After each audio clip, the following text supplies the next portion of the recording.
Chapter 4 American Life in the 17th Century. Topic 1 The Unhealthy Chesapeake. 1. Life in the American wilderness was harsh. 2. Diseases like malaria, dysentery, and typhoid killed many. 3. Few people lived to 40 or 50 years. 4. In the early days of colonies, women were so scarce that men fought over all of them. The Chesapeake region had fewer women, and a 6-to-1 male-to-female ratio is a good guide. 5. Few people knew any grandparents. 6. A third of all brides in one Maryland county were already pregnant before the wedding. 7. Virginia, with 59,000 people, became the most populous colony. Topic 2 The Tobacco Economy. 1. The Chesapeake was very good for tobacco cultivation. 2. Chesapeake Bay exported 1.5 million pounds of tobacco yearly in the 1630s, and by the 1700s that number had risen to 40 million pounds a year. More availability led to falling prices, and farmers still grew more. The head right system encouraged growth of the Chesapeake. Under this system, if an aristocrat sponsored an indentured servant's passage to America, the aristocrat earned the right to purchase 50 acres of land, undoubtedly at a cheap price. This meant land was being gobbled up by the rich and running out for the poor. Early on, most of the laborers were indentured servants. Life for them was hard, but there was hope at the end of 7 years for freedom. Conditions were brutal, and in the later years, owners unwilling to free their servants extended their contracts by years for small mistakes. Topic 3 Frustrated Freemen and Bacon's Rebellion. 1.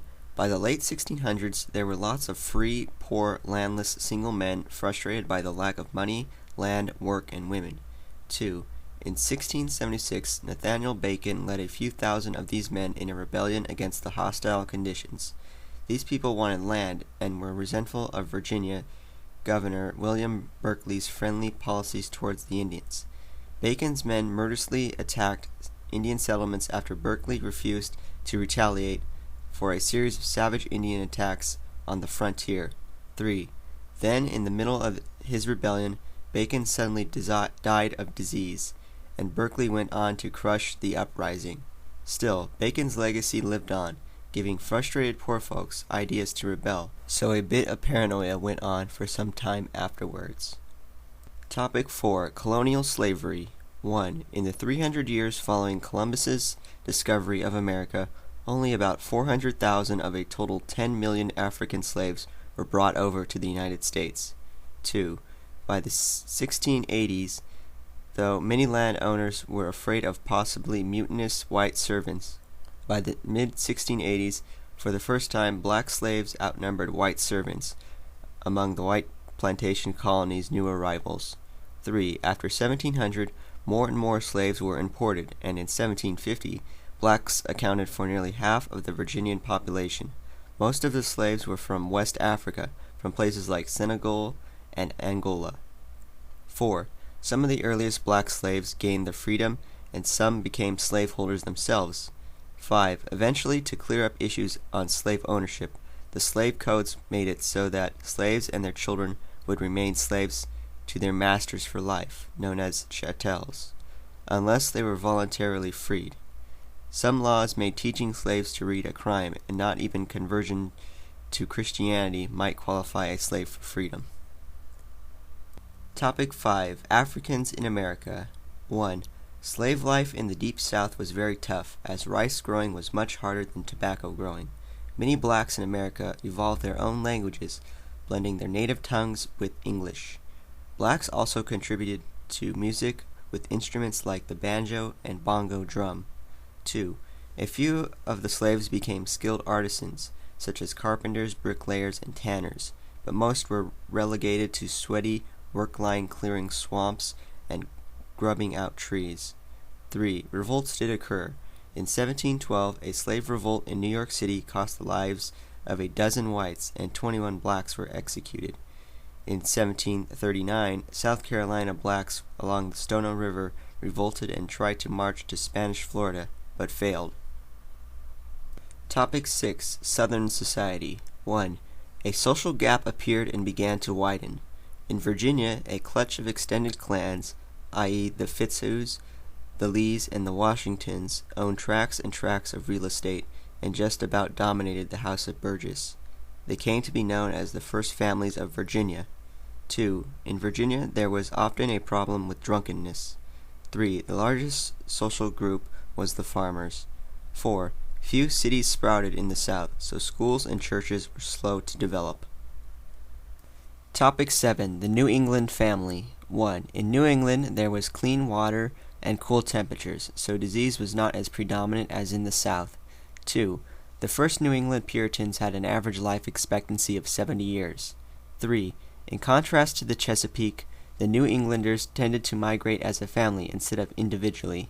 Women usually married in their early 20s and gave birth every 2 years until menopause. A typical woman could expect to have 10 babies and raise about 8 of them. Death in childbirth was not uncommon. 1. In the South, women usually had more power, since Southern men typically died young and women could inherit the money, but in New England the opposite was true. In New England, men didn't have absolute power over their wives, as evidenced by the punishments of unruly husbands, but they did have much power over women. 2. New England law was very severe and strict. For example, adulterous women had to wear the letter A on their bosoms if they were caught, as with the Scarlet Letter by Nathaniel Hawthorne. Topic 8. Life in the New England towns. 1. Life in New England was organized. New towns were legally chartered by colonial authorities. A town usually had a meeting house surrounded by houses and a village green. Towns of more than 50 families had to provide primary education. Towns of more than 100 had to provide secondary education. 2. In 1636, Massachusetts Puritans established Harvard College to train men to become ministers.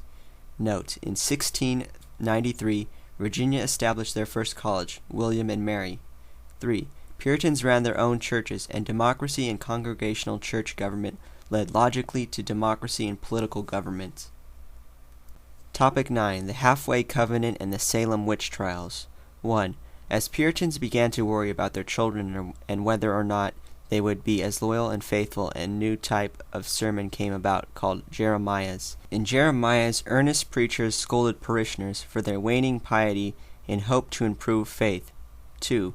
Paradoxically, troubled ministers announced a new formula for church membership in 1662, calling it the Halfway Covenant. In the Halfway Covenant, all people could come and participate in the church, even if they fell short of the visible saint status and were somehow only half converted, with the exception of a few extremely hated groups. 3. In the early 1690s, a group of Salem girls claimed to have been bewitched by certain older women. What followed was a hysterical witch hunt that led to the execution of 20 people, 19 of which were hanged, 1 was pressed to death, and 2 dogs. Back in Europe, larger-scale witch hunts were already occurring. Witchcraft hysteria eventually ended in 1693. Topic 10. The New England Way of Life. 1. Due to the hard New England soil, or lack thereof, New Englanders became great traders. 2. New England was also less ethnically mixed than its neighbors. 3. The climate of New England encouraged diversified agriculture and industry. Black slavery was attempted, but didn't work. It was unnecessary since New England was made of small farms rather than plantations as down south. 4. Rivers were short and rapid. 5. The Europeans in New England chastised the Indians for wasting the land, and felt a need to clear as much land for use as possible. 6. Fishing became a very popular industry. It is said New England was built on God and cod. Topic 11. The early settlers' days and ways. 1. Early farmers usually rose at dawn and went to bed at dusk. 2. Few events were done during the night unless they were worth the candle. 3. Life was humble but comfortable, at least in accordance to the surroundings. 4. The people who immigrated from Europe to America were most usually lower middle-class citizens looking to have a better future in the New World. 5. Because of the general sameness of class in America, laws against extravaganceness were sometimes passed, but as time passed, America grew.